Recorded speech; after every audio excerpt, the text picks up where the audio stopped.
hour, which is such a beautiful way to finish the day. Thank you again for joining us. And I'd love to introduce our very esteemed panel who will join us on the stage. If I could also just tell you a little bit about our moderator, Satyajit Sarna, who is a writer and a poet from New Delhi. He's also the author of a coming-of-age novel entitled The Angel's Share and a collection of poetry entitled The Profane. So now would you please give a warm welcome to the most wonderful panel. Thank you so much for joining us for this special poetry hour.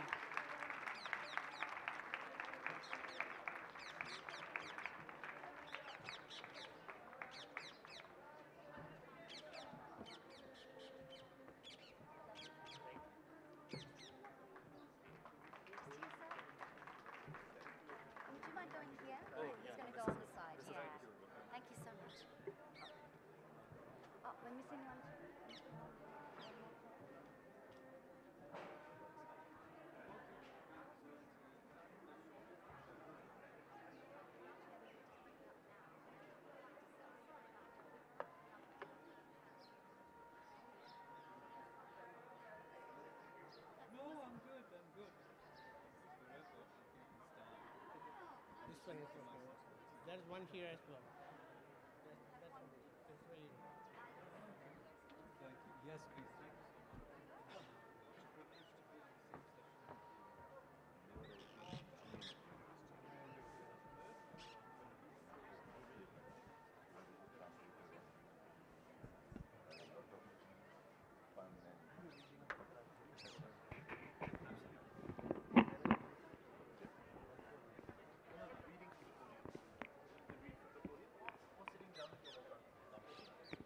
Here's an extra microphone as well, so you can share if you need it.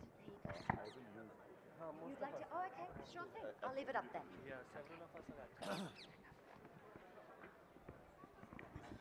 Good evening, everyone. Thank you for joining us this evening. This is the third day of the ZJLF and the third poetry hour. As usual, we have a panel of multilingual international poets for you today. And I have to candidly confess, I have been excited about this all month long. So I'm really looking forward to this. I'll introduce each poet as we go up. Just two things. One, a request. Could everyone please put your cell phones on silent, airplane, turn it off, put it away, do whatever you want. Just so that it helps whoever's reading focus. And we can't do anything about the birds, we'll call it flavor. But the other thing I'd like to suggest to you is every day we think of perhaps a theme or a connecting line between the poets. On the first day, it was musicality. Yesterday, I would have said it's a sense of place. Today, I would suggest it is voice. And perhaps you could listen out for that. But to start things off, I'd like to move to our first poet, who is the immensely popular Akhil Katyal.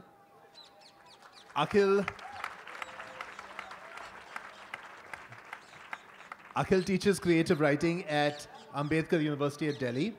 His latest book of poems, How Many Countries Does the Indus Cross?, has just won the Editor's Choice Award from the Great India Poetry Collective. He writes the Poetic License column for the Times of India, which probably means he has the greatest audience of any poet alive. Akhil.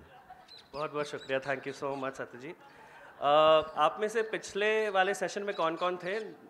तो मतलब repeat नहीं कर सकता मैं. ठीक है. जनवरी ख़त्म होने वाला है, फरवरी शुरू होने वाला है, मतलब वैलेंटाइंस डे आने वाला है. और हमें बताया गया था, आशाराम बापू ने मुझे बताया था कि इसमें the boys and the girls and the boys and girls shouldn't busy themselves with each other. They should observe Matra Pitra Pujan Divas. So, as a tribute to all mommies and daddies, Philip Larkin की कविता का अनुवाद हिंदी में. अंग्रेजी में कविता का नाम है This Be the Verse. यही छंद, यही झंड, तुम्हारी ले लेते हैं तुम्हारे मम्मी डैडी. तुम्हारी ले लेते हैं तुम्हारे मम्मी डैडी, जानबूझकर नहीं बस उनसे हो जाता है. गलतियां भर देते हैं तुम में, कुछ जो ऑलरेडी हैं उनमें, कुछ नए का इंतज़ाम भी हो जाता है। पर उनकी भी पहले किसी ने ली थी, पर उनकी भी पहले किसी ने ली थी। वो उनके अपने मम्मी डैडी थे, जिनकी खुद आधे टाइम फटी हुई थी, आधे टाइम मरने मारने को रेडी थे। इंसान इंसान को केवल दुख सौंपता है। Man hands misery on to man. इंसान इंसान को केवल दुख सौंपता है, जो गहराता है बस एक अंतहीन झरना। इसलिए निकल लो जब भी टाइम मिले, और खुद के बच्चे कभी पैदा ना करना। They fuck you up, your mom and dad. They may not mean to, but they do, and fill you with the faults they had and add some extra just for you. जब मैं एक अंग्रेज़ी माध्यम school में पढ़ा, 200 साल पुराना school, वहाँ अंग्रेज़ी के अलावा किसी भी भाषा में बात करो तो बेद पड़ती थी। सिलेबस में, पाठ्यक्रम में भी ज़्यादातर अंग्रेज़ी के राइटर थे, तो उसी पर एक कविता। We were English medium kids. We were English medium kids. We grew up in Lucknow, Delhi, Calcutta, but read in schools old English fools who spoke of seasons that didn't exist. Shall I compare thee to a summer's day? Left us more than a little confused. Yes, of course, if you insist, but something inside us still refused. Have you ever lived a Delhi summer? Because if you do, you won't woo with that line unless your love's a bummer. पिछले session में Parker की कविता का अनुवाद आपके सामने किया था, तो वो वाला रिपीट नहीं करूँगा, लेकिन उनकी एक और कविता जो मुझे बहुत पसंद आती है, उसका हिंदी अनुवाद। अंग्रेज़ी में नाम है अनफॉर्चुनेट कोइंसिडेंस। जब तक तुम प्यार की सच्ची कसम खाओगी, शर्माओगी, इतराओगी, और वो भी अपना प्यार जताएगा, कसमें खाएगा, खिलाएगा, तब तक जान लेना मैडम ये सबका फेट रहा है, तुम में से कोई एक लपेट रहा है। डोरथी Parker. By the time you swear you're his, shivering and sighing, and he vows his passion is infinite, undying, lady make a note of this, one of you is lying. अच्छा, आप में से कौन कौन अभी हाल ही में डेट पर गए हैं? कोई नहीं? अच्छा, हैं कुछ 7.5 लोग हैं, ठीक है। तो ये कविता उनके लिए। Meeting new men. In the first meeting, I want to give them 3 lilacs, 1 stapler, and a picture of a giraffe. Basically to say, it's okay to be confused. It will take some work figuring each other out. Can we take it slow? This way I will know the ones who stay holding these oddities in their hands without dropping them can take uncertainty, a small dose every day, and still phone to say good night. At our age, we are no longer gifts to each other. We are labor come in different colors. We have each had our past desiccated but lived to eat pie in the summer. We've each lived a little lie that we've told no one. We've been wronger than we had imagined we would be. Do you see? Come, look at this giraffe craning his neck to look on the other side of the sun. Didn't we all think we'd be stronger? Will you stay? Will you stay long enough to want to stay longer? मैं ख़त्म करूँगा कुछ 4-5 कविताओं से जो सारी 2-3 पंक्तियों की हैं। तुम याद आते हो जैसे नाइट ड्यूटी पर नींद आती है, बिन बुलाए हमेशा। तुम आए हो या पल्स खाते खाते जुबां पर नमक आया है। Only in my poems, you and I are on the same page. और आप में से इश्क किन किनों ने किया है और दूसरी बार किन किन किया है? आपके लिए धीरे से चढ़ता है जब दूसरी बार होता है, धीरे से चढ़ता है जब दूसरी बार होता है, दूसरे इश्क का पजामा चूड़ीदार होता है। और आखिरी कविता, आखिरी, चाहने से क्या नहीं मिलता, चाहने से क्या नहीं मिलता, आकाश 2/3 काश है, आसमां आधा आस है। बहुत बहुत शुक्रिया।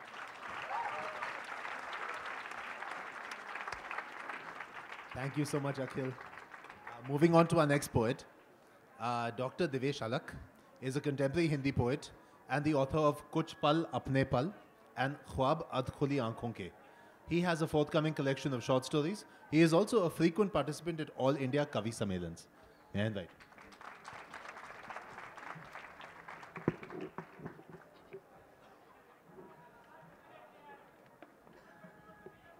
यहाँ बैठे सभी साथियों को मेरा नमस्कार और गणतंत्र दिवस की आप सबको ढेर सारी शुभकामनाएं। दुनिया भले ही पैसे वाले को अमीर समझती हो, लेकिन मेरा मानना है कि अमीर वो है जो जिंदगी के हर पल को शिद्दत से जीता है, उसका लुत्फ लेता है। इसी विषय पे है मेरी पहली कविता, मैं हूँ सबसे पैसे वाला, मैं हर लम्हे को जीता हूँ। हर पल मिलती छोटी छोटी खुशियों की माला पिरोता हूँ, मैं हूँ सबसे पैसे वाला, मैं हर लम्हे को जीता हूँ। दुनिया की इस आपाधापी में हर सुबह रोटी का रोल बनाकर भागते सब ऑफिस जाने की तैयारी में, मैं तो सर्द सुबह बालकनी में बैठकर अदरक की चाय का मज़ा चुस्की चुस्की लेता हूँ, मैं हूँ सबसे पैसे वाला, मैं हर लम्हे को जीता हूँ। बदलता मौसम सुबह घूमते लोगों को बेचारगी से तकता है, मुझको भी महसूस करो बस इतनी आशा करता है। पर अपने गुंताड़े बुनते लोग घूमने का तो जैसे फर्ज निभाते हैं और प्रकृति के कुछ अनुपम दृश्य इनसे अनदेखे रह जाते हैं। मेरी तो जैसे हर मौसम की धूप से पुरानी यारी है, क्षितिज पे फैले रंगों की छटा देखो आज कितनी अलग है न्यारी है। वो छोटी सी गिलहरी रोज मुझे बाग में देख के भागने लगती है, आओ पकड़म पकड़ाई खेलें जैसे ये फरमाइश करती है। इन मनोरम दृश्यों को रोज मैं अपने दिल में सीता हूं, मैं हूं सबसे पैसे वाला, मैं हर लम्हे को जीता हूं। अपनी थकन दूर भगाने, जिंदगी का लुत्फ उठाने रोज स्कॉच का जाम आपस में टकराते हैं, पर मतलब की हंसी और दिल में अय्यारी तभी ये लोग इस भीड़ में तन्हा रह जाते हैं। मैं तो गिलास पे जमी ओस की बूंदों से बातें कर उस सुहानी शाम को धीरे धीरे पीता हूँ, मैं हूँ सबसे पैसे वाला, मैं हर लम्हे को जीता हूँ। अब मैं थोड़ा सा एक जॉनर बदल के थोड़ी सीरियस पोएम सुना रहा हूँ, अनजानी खुशबू। आजकल एक साया है जो हमेशा रहता है हमारे दरमियान, सिर्फ अनजानी खुशबू एहसास दिलाती है उसकी मौजूदगी का। मैं इस रिश्ते की चादर को रोज धोकर इस्त्री करती हूँ, लेकिन इसकी कुछ बासी सिलवटें कितनी कोशिश करूँ मिटती नहीं। मेरी अगली कविता हमारे इस दौर की उस त्रासदी को दर्शाती है जहाँ हमारे बुजुर्ग और उनके बनाए मकान अपने उम्र के अंतिम पड़ाव पर नितांत अकेले हैं। बूढ़ा मकान, ये मकान बूढ़ा हो चला है, ना तो इस दौर के फ्लैट जैसा अब ये जवान दिखता है, ना आंखों में शोखी लिए बालकनी है इसमें जो हर कमरे से झांकती हैं और नीचे बेमकसद सी जाती सड़क से 24 घंटे आंख लड़ाती हैं। बड़ा बेतरतीब सा लगता है अब ये, ना जाने कितने कमरों में कमरे उन बचपन की यादों के दिल में लिए बैठा है अब ये। पिछले कुछ सालों से देखा है इसे बारिश में कुछ हो जाता है, टीन टप्पर सब बजने लगते हैं, इस साल तो हर मौसम में कहराता है। वो बारिश तो थम गई मगर हर कमरे में सीलन है, लगता है ये बूढ़ा उदास है, इसकी आंखें नम हैं। एक एक करके छोड़ गए सब, देश विदेश में बस गए सब, कब तक अपने को संभालेगा तू, ये मुश्ते खाक छोड़ भी दे अब। मुश्ते खाक मीन्स नश्वर शरीर। और अब एक थोड़ी लाइटर मूड पे मैं कविता सुना रहा हूँ एक बच्चे की, कि बच्चे कैसा सोचते हैं। और मेरा मानना है कभी बच्चा बनकर देखिए, स्कूल जाते बच्चों के बारे में सोचिए, उनकी छोटी छोटी खुशियाँ, उनके छोटे छोटे गम, उनके छोटे छोटे डर, बहुत मज़ा आएगा। कविता का शीर्षक है मेरे पापा सब जानते हैं। पहली बार जब स्कूल गया था तब छोटू बहुत रोया था। अब मम्मी की गोद में बैठकर पापा संग स्कूल जाता है तो अपने को मुतमईन पाता है। उसे पता है उसके पापा सब जानते हैं, उसके स्कूल का रास्ता भी, सो वो कभी नहीं खोएगा इस दुनिया की भीड़ में। लेकिन आज दादी से सुना है कि अब वो ऑटो में जाएगा अकेला। तब से दुनिया की सारी चिंताओं ने उसे घेरा। शाम से छोटू हैरान है, एक ही सवाल उसे कर रहा परेशान है, मेरे पापा तो सब जानते हैं, लेकिन वो ऑटो वाले अंकल, क्या वो मेरे स्कूल और उसके रास्ते को पहचानते हैं? और लास्ट में मैं अपना एक व्यंग सुना रहा हूँ, और मुझे आशा है कि आप ये आज कंटेम्प्रेरी इश्यूज जो हो रहे हैं उस पर है। सहमी है कलम, मेरे अंदर का लेखक कई दिनों से सोच रहा है, लगता है तुम्हारी लेखनी को मलेरिया हो गया है, कांप रही है काफी दिनों से। किस समाज का प्रतिनिधि हूँ, कैसे देश का नागरिक हूँ, लिखने में डर जाता हूँ और सहम जाती है कलम। कांपते हाथों से कल कलम ने सुझाया एक शब्द, तुम नपुंसक वक्त के प्रतिनिधि हो। मालूम है कोई नहीं होगा इस वक्त के साथ खड़ा, हर कोई देखेगा अपना वक्त और अपने अपने हिसाब से प्रतिक्रिया देगा। अगर वक्त अच्छा है तो देश समाज जैसे मुद्दों से उदासीन, और अगर वक्त खराब है तो बेचारा जिंदगी से उदासीन। सो कलम यक ब यक लिख उठी, सही है बिल्कुल सही, तुम नपुंसक वक्त के प्रतिनिधि हो। आश्चर्य है ये लिखकर भी सुरक्षित हूं, लेकिन कड़वा सच तो ये है कि मैं भी कायर हूं। देश की व्यवस्थाएं सड़ चुकी हैं पर मैं ठहरा व्यवस्था परस्त। देश की व्यवस्थाएं सड़ चुकी हैं पर मैं ठहरा व्यवस्था परस्त। सो चुपचाप सर झुकाता हूं, परिवार का पेट पालना है इसलिए सबकी हाँ में हाँ मिलाता हूं। धन्यवाद। अपने को इतना कुचल दिया कि कल करहा के कल रात से रहने, वक्त आके खड़ा हो गया, बोला मैं इतना भी प्रतिकूल नहीं जितने तुम कायर हो जाते हो। अरे पौरुष नहीं है तुम में, नपुंसक मुझे बताते हो। जिस दिन तुम जैसा लेखक मर्द बनकर इंसाफ की आवाज उठाएगा, उस दिन इस देश का नक्शा ही बदल जाएगा, और तब वक्त नपुंसक नहीं स्वर्णिम कहलाएगा। Thank you. आपका बहुत शुक्रिया doctor आलख। Next, I'd like to invite with great pleasure Ruth Padel, who is a award-winning poet and conservationist. She is currently Professor of Poetry at King's College, London, and a Fellow of the Royal Society of Literature. Her latest collection is The Excellent Emerald. Thank you. Thank you so much. And it's wonderful to see so many people who love poetry. It's just, it doesn't happen in my country, but it happens here. The first poem I'm going to read, I read on Thursday at the beginning, and apologies to those of you who've heard it. But it's about Jaipur. It's called Jaipur. And it means a great deal to me, this poem. I was here 2 years ago, and I was very excited to be coming to read and to hear other writers, but I was also excited because I was researching emeralds. And this was called Emerald City. It's a great emerald trading and cutting and knowledge, emerald knowledge place. So I was really excited to be coming. And then suddenly, a week before I came, my 97-year-old mother was rushed to hospital with an aneurysm. And I'm one of 5 children. I rushed up in the middle of the night. And of course, I said I was not going to come. Well, there are many of you here tonight. I don't know how many of you have ever won a real argument with your mother. And I never did. And she said, she was a naturalist, she was a scientist. She said, you go. She valued knowledge. You go, I will be fine. She wasn't fine, and of course we knew it would be only a matter of time. So I did come. Jaipur.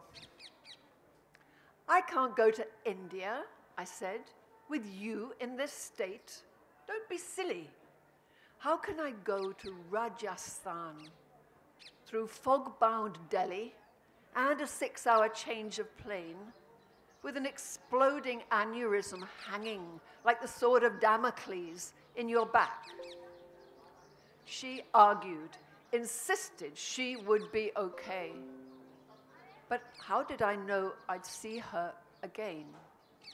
In the chaotic traffic of Jaipur, taking an auto rickshaw to the old bazaar, pink-walled alleys, color of embers in a fading sky, filling up with motorbikes, electric cables, second-hand CDs, a hanging alphabet of export surplus shirts, and rhesus macaques running over red-tiled roofs in rubber masks.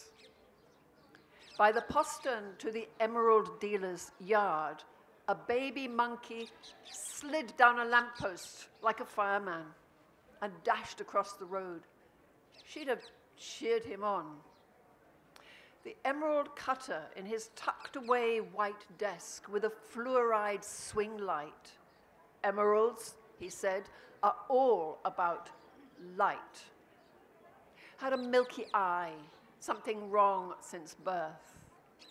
He took linen pouches of raw gems out of hidden panels in the wall and poured them in my hand, while the dealer told the emerald story of his town, the owners, the brokers, the old Jain trading castes, and emerald cutters, most of them Muslim, for hope can be found the other side of pain.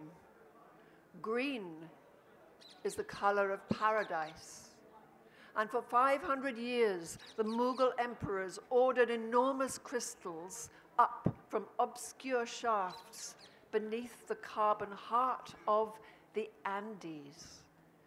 Pink City became Emerald City, adept in the unique cutting properties of emerald, the only stone in which the flaws are prized. She was right, of course, still there when I got back to northern winter, steel wool skies, the sun invisible, burning somewhere else, Jaipur. And everyone anxious, shaky as a bubble in a carpenter's level. Signs taken for wonders. One hand upon the door.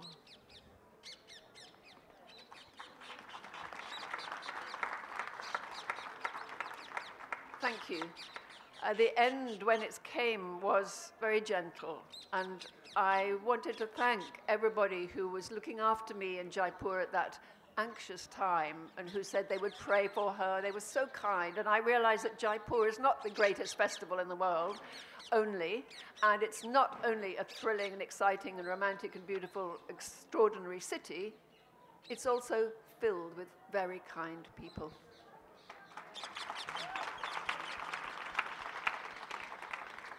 Thank you.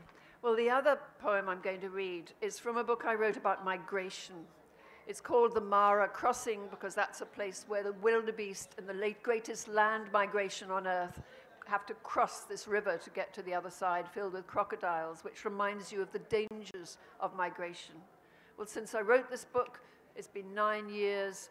Internal migrations within great continents like India, external migrations across the world, particularly because of Syria, have become much, much worse and even more dangerous. But I started off with animals and birds. This is the last poem in this book, and it connects all the reasons that people have to migrate, whether they are pushed away because of something awful happening in their country, or if they're a bird because it's suddenly snowy and there's no food and they have to go somewhere else. And also because they're pulled. They want to go somewhere warmer. They want to go where they can get a better life. So I've muddled all these up in this last poem, which is called Time to Fly. You go because you heard a cuckoo call. You go because you met someone You made a vow. There are no more grasshoppers. You go because the cold is coming. Spring is coming. Soldiers are coming. Plague, flood, an ice age, a new religion, a new idea. You go because the world rotates, because the world is changing and you've lost the key. You go because you have the kingdom of heaven in your heart and the kingdom of hell has taken over someone else's heart. You go because you have magnetite in your brain, thorax, tips of your teeth.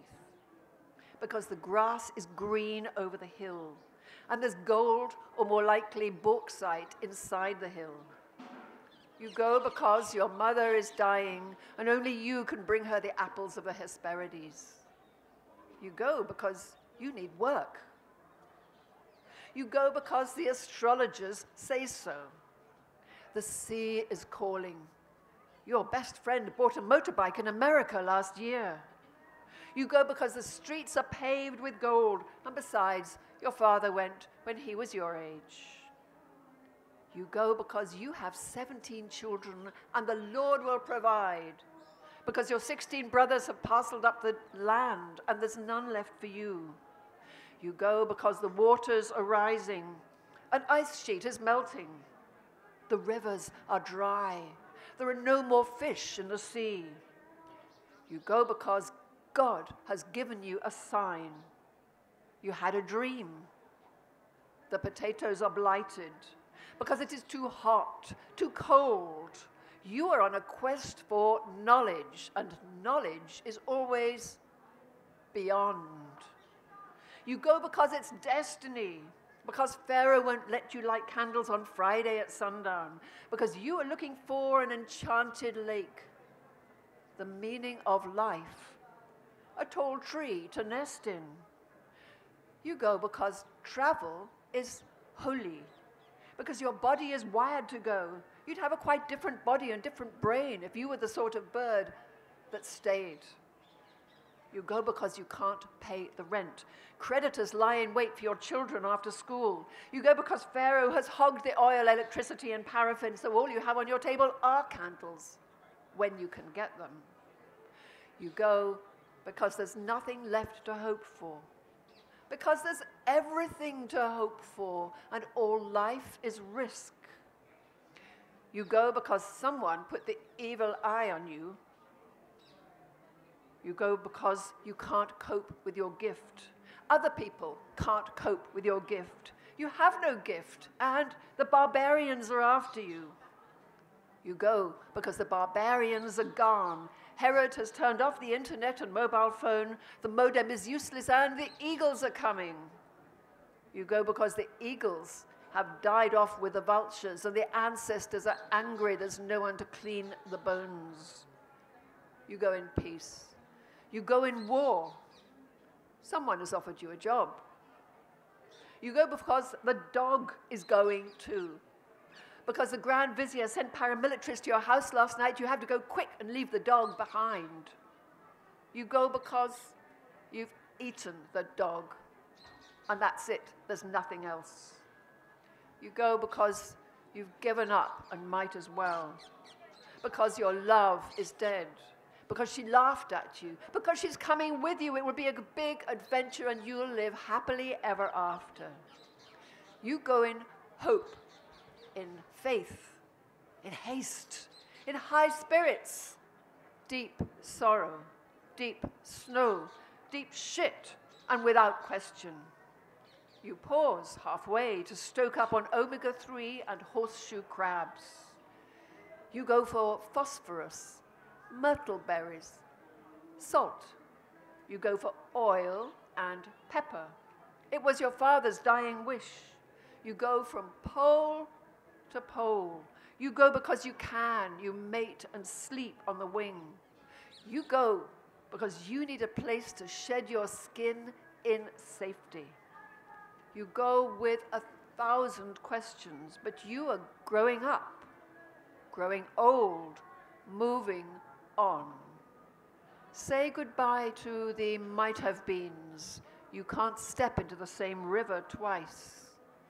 You go because hope, need, and escape are names for the same God. You go because life is sweet, life is cheap, life is flux, and you can't take it with you. You go because you're alive, because you're dying, maybe dead already. You go because you must.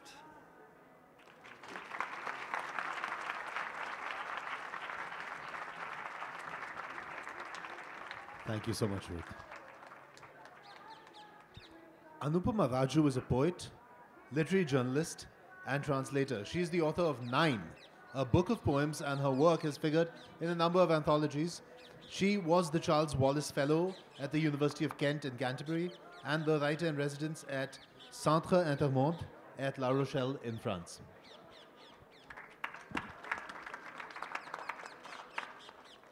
Good evening. Can you hear me? I'd like to show you something as I read a few poems from a collaboration I had done with a photographer a few years ago. So this was a poetry photography collaboration, and he was French. He came to India to Pondicherry, and he had taken a few pictures of personalities, well-known personalities of Pondicherry. And then we did the reverse. I went to France, to La Rochelle, and I wrote the poems, and then he took photographs based on that. So I'll just read short poems, a few of them from that, and then I'll move on to some of my new work. So this is the poem to go with this one. The Wait. You said you would come to me. I danced on my terrace till the sun dipped, till autumn eyes turned to golden leaves and dripped. You lied.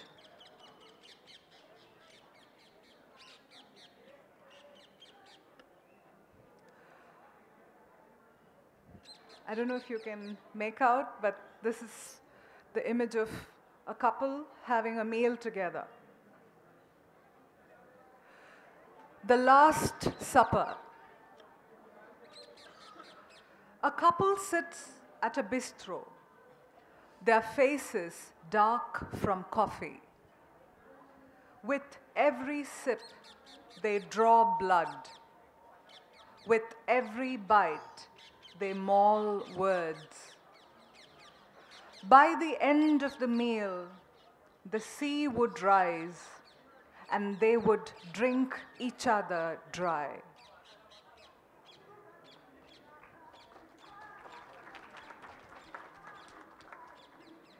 This is a quay in La Rochelle. It was one of my favorite spots. Quai du Perret, where the city stretches its feet, the sea stops. Fog descends like tourists. Yet the sky is brighter here from all the resilience. Too much of anything can't be good. So Elise closes her eyes.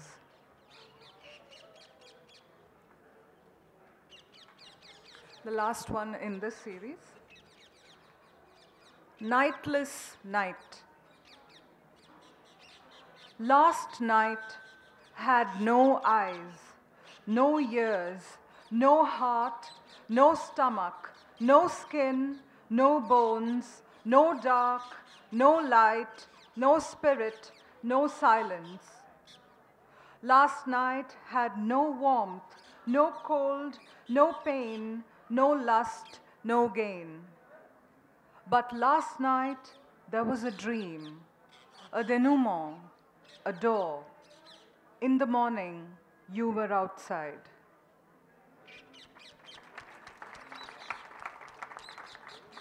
Now I'm moving on to some new unpublished work. Writing. Perhaps writing about you will make this pain go away. And so I turn to words. One word for every longing. A letter for every sigh. A sentence for a memory. A metaphor for that missing touch. I look far for curves and lines of the apt words, the right alphabet that can contain this thing growing within. But not one letter seems right. No language gives in. The words leave an echo of what could have been written about your absence. About your kiss I long to receive. That smile you smile for me. The page leaves a space where could have been a love poem.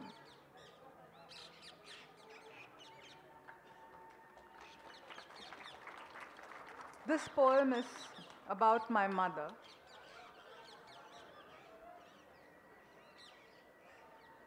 Your hands. I wouldn't mind being a little girl again, holding your hands, visiting that store in T Nagar. Your hands knew everything back then. To wave reluctantly on my first day at school. Surprised I didn't weep seeing you leave. But I must have needed you, because that night you took me to the store, my hands firmly in yours. I was happy in the knowledge of your hands. And when I suddenly couldn't find you, nothing was more terrifying than your lost hands. Your hands knew everything back then. To pack egg noodles and tomato rice for lunch, whip up brain omelets and Scotch eggs, make prawns fry and feed us rice rolled in its spice. They made up for the moments you weren't there. You punished me every now and then, but I don't remember much of it. You were a devoted wife, much to my frustration, and seldom stood by me in my angst. But your hands knew everything back then. Collected exquisite kanjivarams for my wedding, picked out my lingerie and my handkerchiefs. Your temper was famous and your moods unpredictable. You weren't a great role model if I wanted to be a mother, but your hands knew everything. We are both older now. You still roam the streets of T Nagar, waiting to choose things for me. Your hands seem to know less these days, but I love their smallness, their rounded ignorance. Someday I will place my hands in yours again and will let go to see if I'm as frightened as back then.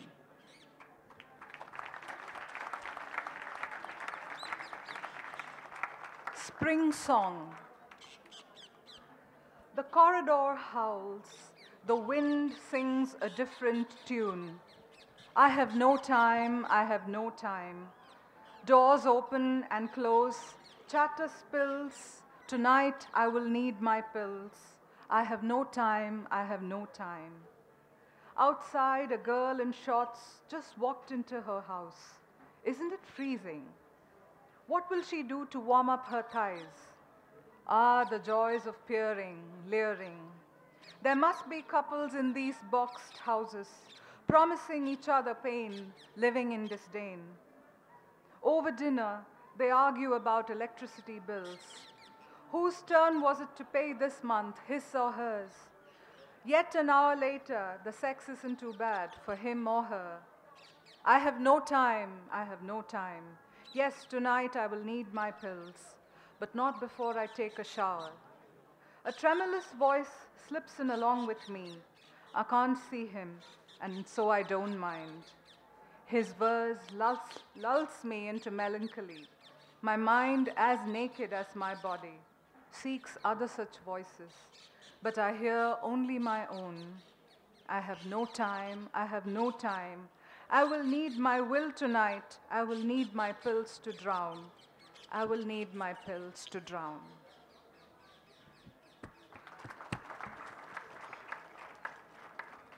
I will finish with this last poem. Cafe. Today I'm a large ear listening to a disgruntled chorus. The coffee machine screams.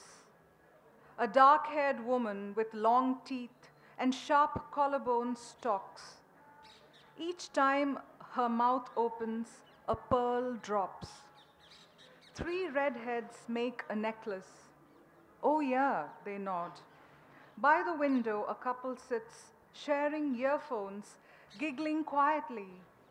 Ye ishq hai, jannat dikhaye. Sounds, syllables, songs. Oh, what an unholy rush of voices. Here come the floral sisters. One wears flowers on her blouse, the other on her MacBook. Each completes a missing puzzle of conversation. A bit weird, have no idea. Actually. I was surprised, you know. But some are making love to their phones, feeling their steely skins. I must come here more often and listen to cafe conversations. Thank you. Thank you so much, Anupama. Dr. Makarand Paranjape is at present the director of the Indian Institute of Advanced Study in Shimla and a scholar and critic of Indian poetry. He is also professor of English at the Jawaharlal Nehru University for almost 20 years. He's the author of 22 books, including 6 volumes of poetry. Dr. Paranjape? Thank you, Satyajit. I was just thinking about cafe conversations and the competition we face from that side. But thank you all for being here this evening. I think this evening I'm going to tell you some secrets. And one is called Identity's Last Secret. I'm reading an excerpt to you from there. And what is identity's last secret? Let me quote Hanif Qureshi to talk about what happens when we write. Why is love difficult, sex complicated, living painful, and death so close, yet placed far away? Why are pleasure and punishment closely related? How do our bodies speak? Why do we make ourselves ill? Why do you want to fail? Why is pleasure so hard to bear? I think each piece of writing is trying to solve a puzzle and answer questions of the sort that I just quoted from Qureshi's Something to Tell You.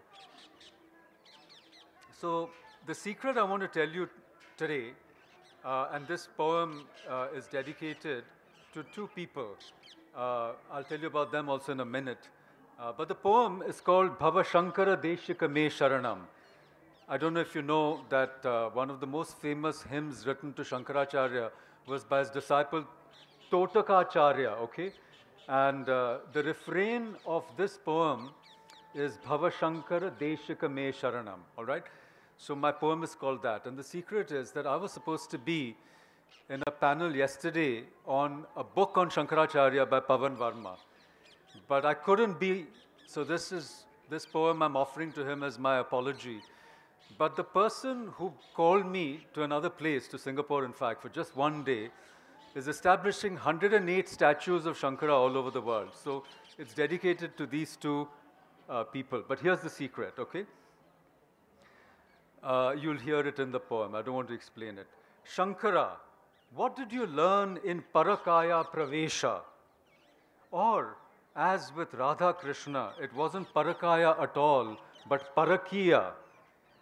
Wasn't Mandana Mishra's learned Dharma Patni the referee, the adjudicator of the debate, which changed the course of Indian philosophy?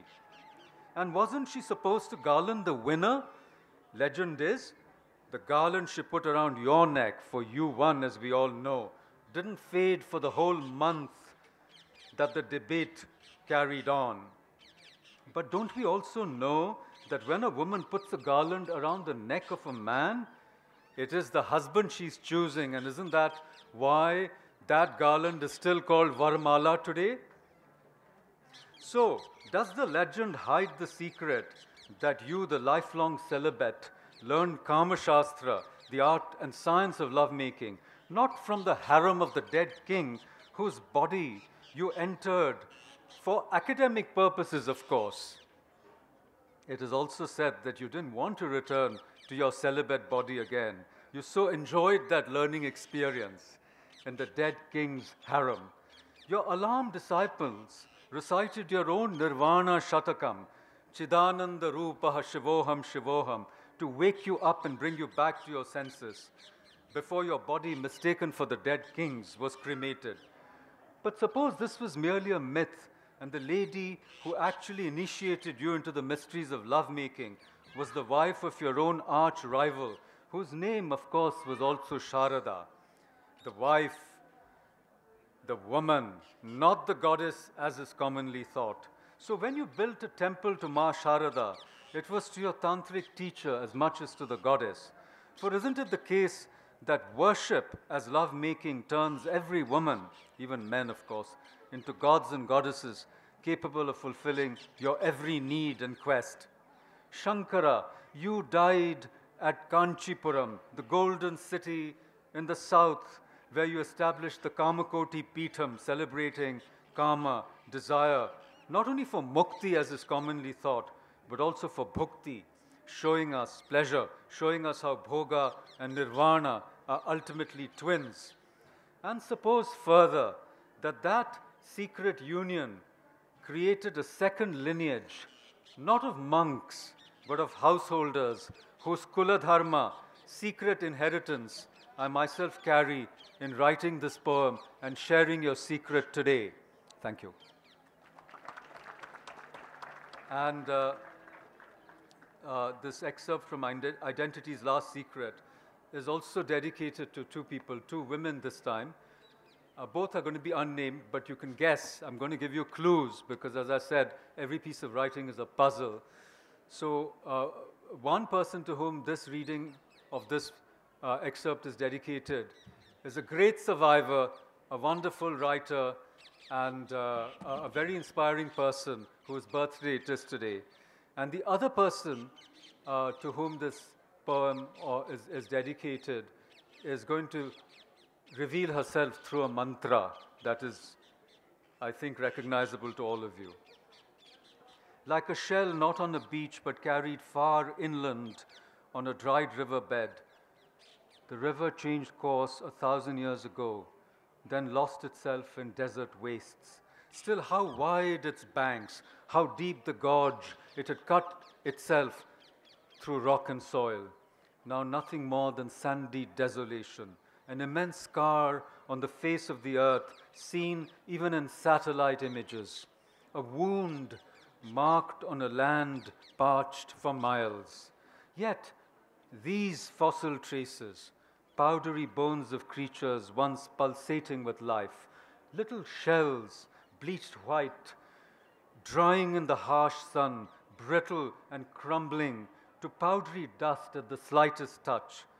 Once in a while, a rare, almost perfect shell, so fragile, so singular, so pure. Pick it up and hold it to your ear. The echo of water, though faint and distant, not entirely lost. There was a river here once. It fertilized the fields, fed the soil. It flowed down to the sea. We can never return to the womb of our birth mother from where we were pushed out into the cruel world, a mother herself turning against us, muttering, wrong baby, if not wrong crib. But to our cosmic mother's womb, which birthed the stars and galaxies, our return is fated. The empty shell with its echo of water sings, rain, rain. Perhaps it will rain in the desert.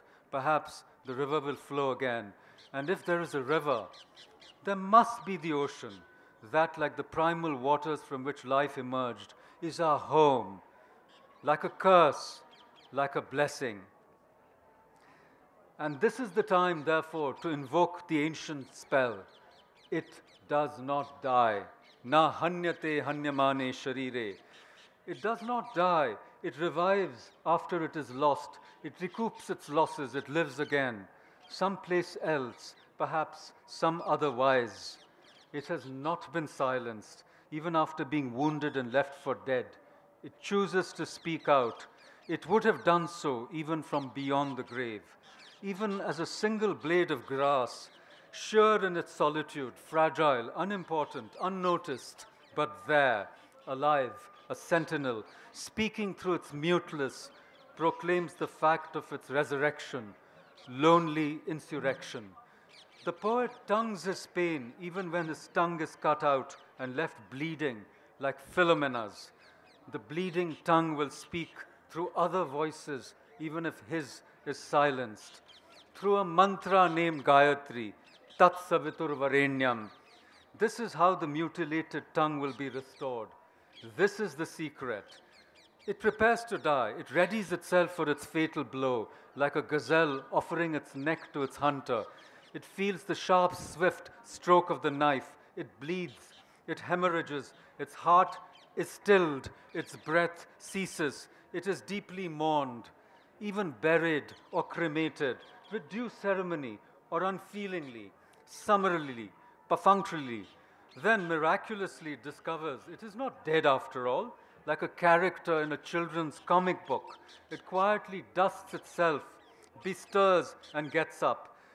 There is nothing funny about what we lose, but somewhere in between, there hangs this poem like a trapeze artist, precarious, perilous.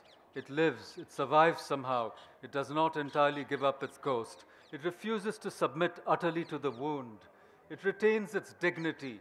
It bends, oh, so low, so low. It breaks in so many places, but it chooses to live. It will not be disowned. 3 more lines. Flung out, it still remains. The wound leads back to love, even as it leads away from it. We, the wounded, are not accursed, while the others, unblemished, remain in a state of grace. The wound marks us, but we are not marred by it. The wound is the sign of our difference. It is all we have. It is nothing to crow about. It is no scarlet letter, but more the red badge of courage. It is how we are bound to the beloved. It is our way back. We are the wounded. We are also the blessed. Thank you. Thank you very much, Dr. Paranjape. Our next poet is Cheran, who we're very happy to have here tonight because we didn't know he'd be in town. Cheran is a Tamil poet born in Sri Lanka and living in exile in Canada. He writes plays in English and has written and published 15 volumes of poems, which have been translated into 21 languages.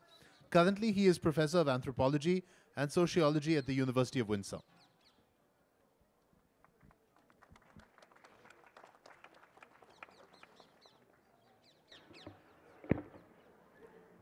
Thank you very much for inviting. I grew up with war and violence, so most of my poems reflect the war, my experiences and violence that we have suffered. I'm sorry I cannot make you laugh, but I will try not to make you cry. I'm going to read 3 poems, 2 in English and 1 in English and Tamil, so that you can get the feeling of the original, the tone and the sound of my poem in Tamil. And by the way, I do not write poetry in English. I write poetry in Tamil. Tamil is my creative language. English is my academic language.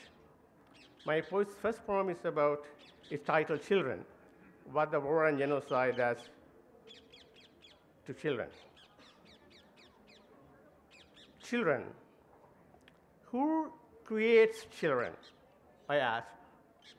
Rustling in through the open window, wind said, not I. I only give strong nerve of music to their voices. I give deep colors to their eyes, said light. I touch their tender feet with a smile, said the red oleander. I weave the walls of their hearts with love's threads, said she. I add magic strength to their laughter, said forest. If that is true, who put guns in their hands, army boots on their feet, grenades at their waist, and hatred in their eyes? I asked. Wind and sea froze. Light withered, shattering away like splinters of glass. In a single flash of lightning, forests and forests were in flames, and all the birds in a great flock flew into that fire. Children, our children.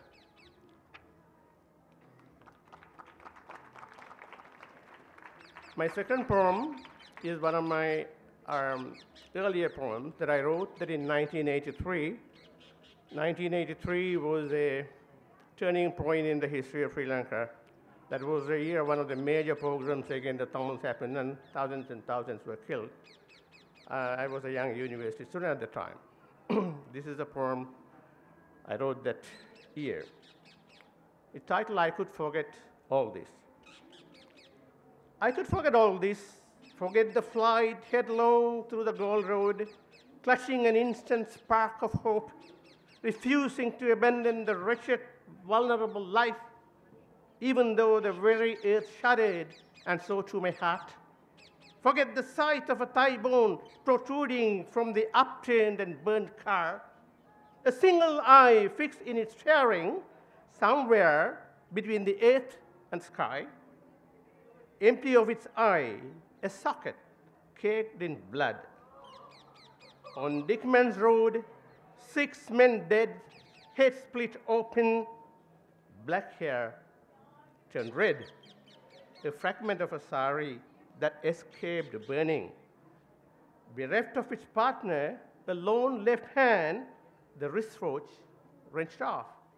A Sinhala woman, pregnant, bearing unbearably a cradle from a burning home. I could forget all this, forget all, forget it all, forget everything. But you girl, my girl, snatched up and flung away one late afternoon as you waited in secret, while the handful of rice found after so many days cooked in its pot, your children hidden beneath the tea bushes, low-lying clouds shielding them above. How shall I forget? How shall I forget the broken shards and the scattered rice lying parched upon the earth? How shall I forget? I would like to read the same poem in Tamil. எல்லாவற்றையும் மறந்து விடலாம், எல்லாவற்றையும் மறந்து விடலாம். இந்த பாழும் உயிரை அனாதரவாக வெளுப்பதை வெறுத்து, இந்த பாழும் உயிரை அனாதரவாக இழப்பதை வெறுத்து, ஒரு கணப் பொறியில் தெரித்த நம்பிக்கையோடு காலி வீதையில் திசைகளோடு இதயமும் குலுங்க விரைந்த போது, கவிழ்க்கப்பட்டு எரிந்த காரில் வெளியே தெரிந்து ஒரு தொடையெலும்பை, ஆகாயத்திற்கும் பூமிக்கும் இடையில் எங்கோ ஒரு புள்ளியில் நிலைத்த ஒரு கண்ணை, விழியே இல்லாமல் விழியின் குழிக்குள் உறைந்திருந்த குருதியை, டிக்மன்ஸ் ரோட்டில் தலை கருப்புகளுக்கு பதில் பிளந்து கிடந்த 6 மனிதர்களின் தலையை, தீயில் கருக தவறிய ஒரு சேலை துண்டை, துணை இழந்து மணிக்கூடும் இல்லாமல் தனித்து போய் கிடந்த ஒரு இடது கையை, எரிந்து கொண்டிருக்கும் வீட்டிலிருந்து தொட்டிலொன்றை சுமக்க முடியாமல் சுமந்து போன ஒரு சென்று பெண்ணை, எல்லாவற்றையுமே மறந்து விடலாம். ஆனால் உன் குழந்தைகளை ஒளித்து வைத்து அந்த தேனீ செடிகளின் மேல் முகில்களும் இறங்கி மறைத்து அந்த பின்மாலையில் நீண்ட நாளைக்கு பிறகு கிடைத்த கொஞ்சம் அரிசியை பானையிலிட்டு சோறு பொங்குமென்று காத்திருந்த போது பிடுங்கி எறிபட்ட பெண்ணே, உடைந்த பானையையும் நிலத்தில் சிதறி உலர்ந்த சோற்றையும் நான் எப்படி மறக்க, நான் எப்படி மறக்க. So my last short poem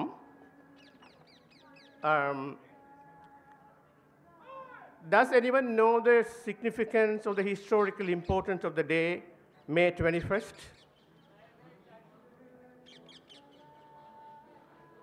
The significance of the date, May 21st. Anyone?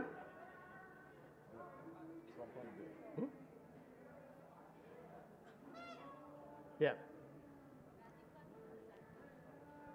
Assassination of Rajiv Gandhi? Was that the... Yes, at least one of you remembered. It was the day that Rajiv Gandhi was assassinated in 1991. But this poem is titled May 21st, but 1986. There are two important things happened on May 21st. In 2009, that was probably the last day of the war and the end of civil war and, and genocide in Sri Lanka. So perhaps I could forget all this, the genocide, May 21st assassination, everything. But there is one thing I could not forget. It's very hard for me to forget. That was my birthday, May 21st. And that was the day when the Sri Lankan government started bombing Jaffna, and I had a miraculous escape. So that was extremely important for me. This poem that I wrote in 1986, that's titled May 21st, 1986. So I'm going to read in English. 21st May, 1986. At midnight, your house is aflame. In front of your eyes, they stab your wife. Air Force planes dip to the earth and rise again. Bombs fall, glinting, catching the sunlight. In all directions, children scream. My grandmother continues to grumble about her reading glasses, which fell and broke as she rushed for the air raid shelter. The director of the blood bank tells us, very kindly, there is no blood left. I search for a friend who's looking for another friend and who's looking for yet another friend lost in an entirely friendly skirmish. A few folks discussing whether this is a democratic revolution or a socialist one are demolished by cannon fire. Having survived 2 air attacks and 21 helicopter gunship attacks, I break my ankle tangling with a small puppy. As I lie in bed, an intellectual friend of mine brings me the Zen and the art of motor bicycle maintenance. The man trying to fix the Red Cross sign on the roof of the hospital, he falls, picked off by a helicopter. All the same, the crows are left, and so is paper. Also, the sound of the machine gun, now, as always, remain in the air. Thank you. Thank you very much, Ellen. Our last poet for the evening is Kaveh Akbar. Kaveh is an Iranian-American poet who I see there are a couple of fans in the audience. Is the winner of a Pushcart Prize. His poems have appeared in The New Yorker, The New York Times, The Nation, Poetry Magazine, numbers of others. He's a professor at Purdue University. His first collection is the electrifying Calling a Wolf a Wolf. He is also the founder of the poetry website divedapper.com. Kaveh? Thank you. You guys doing okay? Yeah? You guys doing good? I'm going to read 3 fairly short poems, and then you can all go get dinner, I promise. Does that sound okay? Okay. This first poem is called Every Drunk Wants to Die Sober. It's how we beat the game.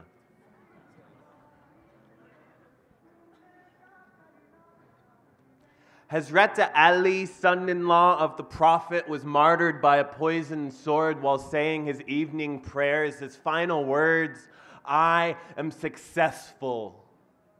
I am successful. I want to carve it into my forehead. I've been cut into before. It barely hurt. I found my body to be hard and bloodless as glass. Still, for effect, I tore my shirt to tourniquets.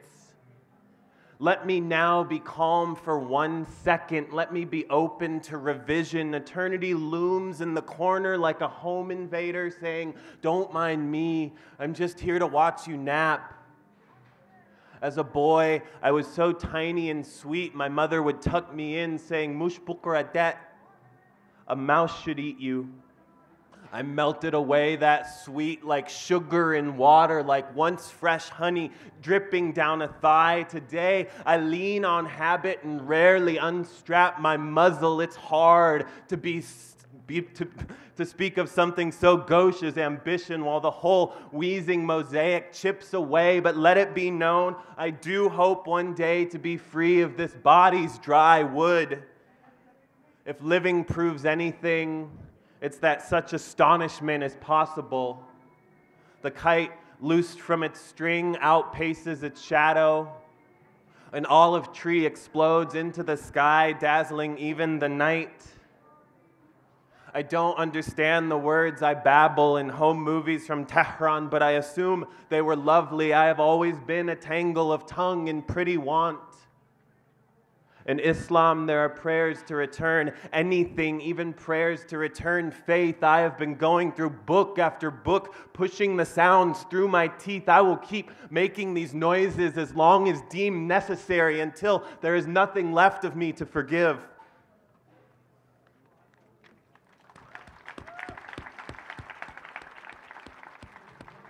Thank you. I spoke about this morning a little bit briefly, but I was born in Tehran, and my first language was Farsi, but I no longer speak it, which is a really strange thing. This is called Do You Speak Persian?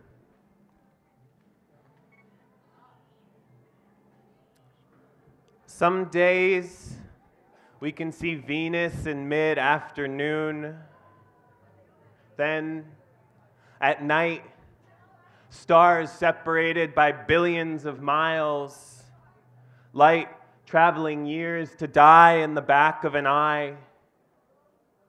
Is there a vocabulary for this? One to make dailiness amplify and not diminish wonder. I've been so careless with the words I already have. I don't remember how to say home in my first language, or lonely, or light. I remember only dalam barat tang shode, I miss you, and shab khair, good night. How is school going, Kaveh Jun? Dalam barat tang shode, are you still drinking? Shab khair. For so long, every step I took was from one tongue to another. To order the world, I need, you need, he, she, it needs. The rest left to a hungry jackal in the back of my brain. Right now, our moon looks like a pale cabbage rose. Dalam barat tang shode. We are forever folding into the night. Shab khair.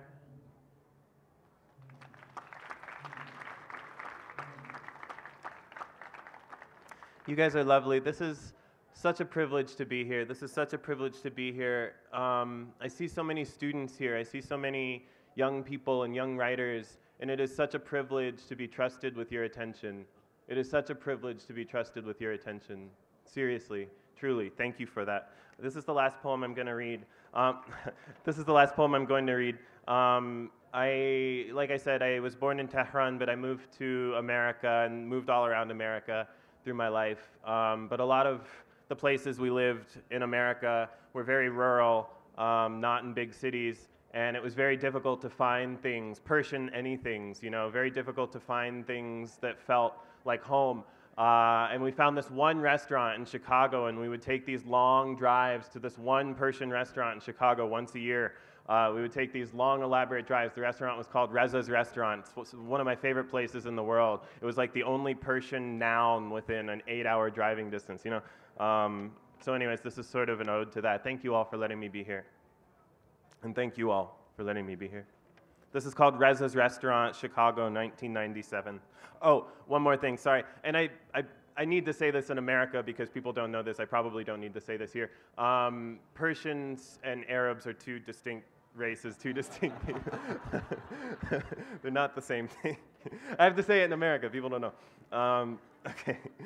Reza's Restaurant, Chicago, 1997.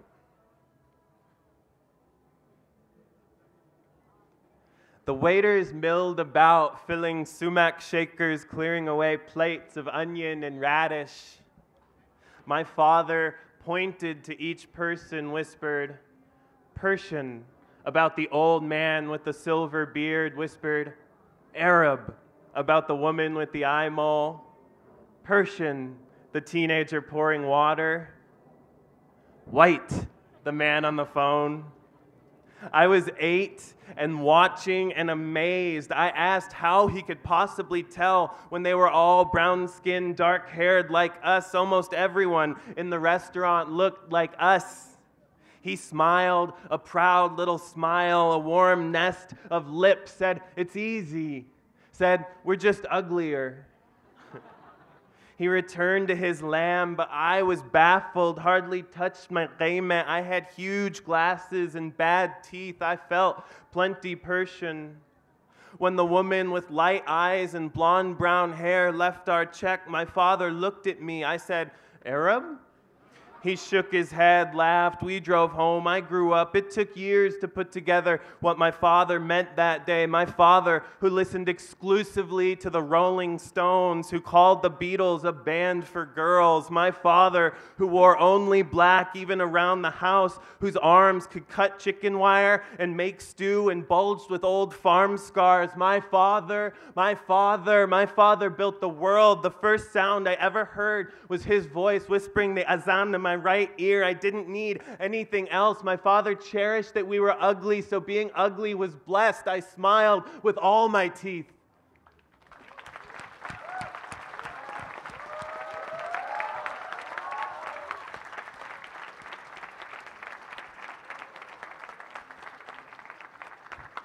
Thank you so much, Kaveh.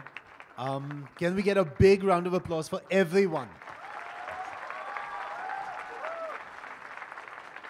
So this brings to an end our superstar panel for the evening. And one request, if you've enjoyed what you heard here today, please go to the bookstore, pick up a book of poetry and bring it to our poets today to sign. We'll all be available for signing at the book signing thing. Absolutely, yes. If you have any questions, you can take them. We're sorry we ran out of time for the question and answer session, but what an electric, wonderful poetry hour. Please help me in giving another warm round of applause to our wonderful panelists.